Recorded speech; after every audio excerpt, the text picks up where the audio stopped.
Hey, what's up, gang? Ken here from the Retro Toyscapades channel in Malaysia.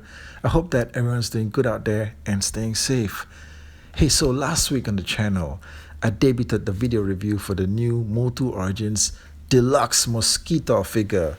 That's right, it was a YouTube first, and it got a great response from all of you guys out there. So hey, I thank everyone for checking out the video. Your support, as always, means the world to me. Now, along with the figure, we also got this very cool alternate head that was wildly different from anything that we've recognized from the classic and traditional Mosquito design. And that just got me wondering over and over again as to where it originated from and what exactly was its source or design inspiration. Now, I started looking for clues, okay? In the Mattel interview with Pixel Dan from a couple of months ago, where they first showed us the glimpse of the Mosquito figure, they also debuted the alternate head, but they didn't mention where it was from. So what then? Okay, now here's the two heads again side by side.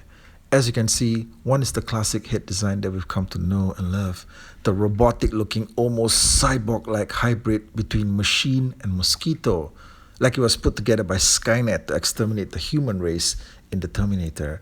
Okay, the other head is like totally organic and flesh-like, looking almost monstrous, and kind of looks closer to maybe that of a prehistoric dinosaur head. Something that Mattel has a lot of experience crafting since they also do the Jurassic World toys.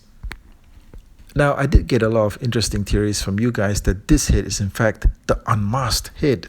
And I have to admit, that is one hell of a solid suggestion. However, what bugged me was the fact that that theory didn't seem to have any kind of history behind it. Like, was there ever a story or a scene in which Mosquito was unmasked? See, like most of you, I just thought that he had the one head only, the metallic robotic one, okay? And that was an actual head and not a helmet. Also, the eyes on the creature-like head are yellow instead of the white-colored eyes that we've always seen on Mosquito. Although that could be explained as special lenses that he might be wearing over his eyes if he was having a helmet on. Now, the other thing that bugged me was the fact that the flesh-like head seemed way too big to actually fit into the other helmeted head, if that's what it is. I mean, look at this thing. The sizes are completely different. Of course, this is just a toy interpretation, and it need not necessarily be in scale. Still, it's like, if you had an Iron Man action figure and it came with two heads, the Tony Stark human head and the Iron Man helmet head, that were both swappable, it would just seem a bit off if the Tony Stark head was a whole lot bigger than the helmet that was supposed to go on top of it. Well, you guys know what I mean, right? Okay, then I started looking at the packaging for clues. Well, it just says here, swap head for a new look. Yay! Don't like your old head? Just put on a new one. So yeah, that's all it said. It didn't explain where the head is supposed to be coming from, okay, or why there's even an extra head. And then I thought, hey, we also have a mini comic that comes with the package, right? Which was the Horde Plague. Now this one has Mosquito front and center in the story. Again, there isn't actually a single scene or panel anywhere in this story where Mosquito is seen with an alternate head, okay? You got a toy that's got this wholly alien looking head, but there's nothing here in the story that suggests, how it even came to be. So, what then, guys? Then I went further back to the 80s. Now, there wasn't a lot of media in which Mosquito appeared on back in the 80s. He certainly wasn't in the classic Filmation cartoon, but he did make his first mini-comic appearance in Enter Buzzsaw Hordak. Now, this mini-comic, which came out in 1987, was included with both the Buzzsaw Hordak and Mosquito figures. And come to think of it, both those guys, Buzzsaw Hordak and Mosquito, are also released as part of the new Deluxe Wave this time around in 2021, almost 35 years later. Coincidence? I think not. Okay, you gotta love the team and Mattel and their homages here. Now, Mosquito makes his debut on the very first page of the comic. Yeah, it's a great debut. In fact, I'm surprised that he isn't on the cover. But every scene that we see him in is just based off the classic look. We don't get to see any other alternate versions of him. So hey guys, where do we go from here?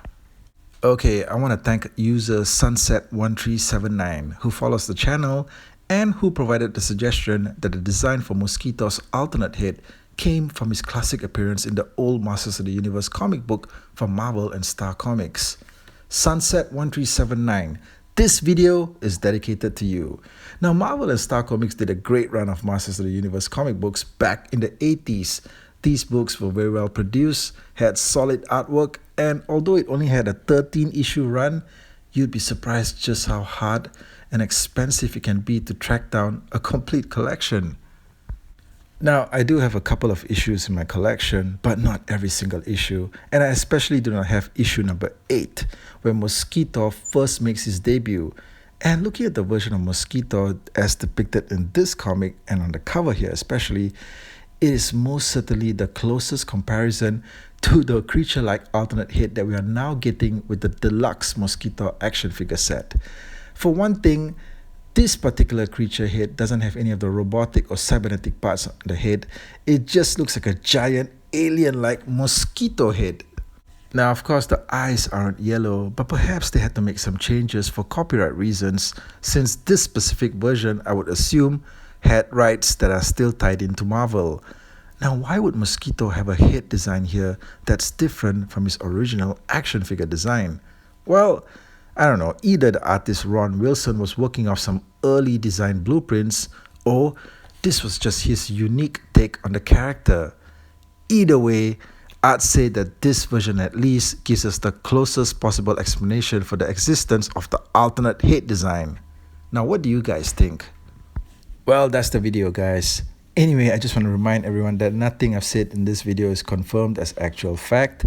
We might get a completely different explanation later on down the road. But hey, it is a solid theory in my book. Now, what do you guys think? Let me know in the comments, and as always, thank you for watching, and I'll see you guys again soon with more new content. Cheers, everyone. Take care.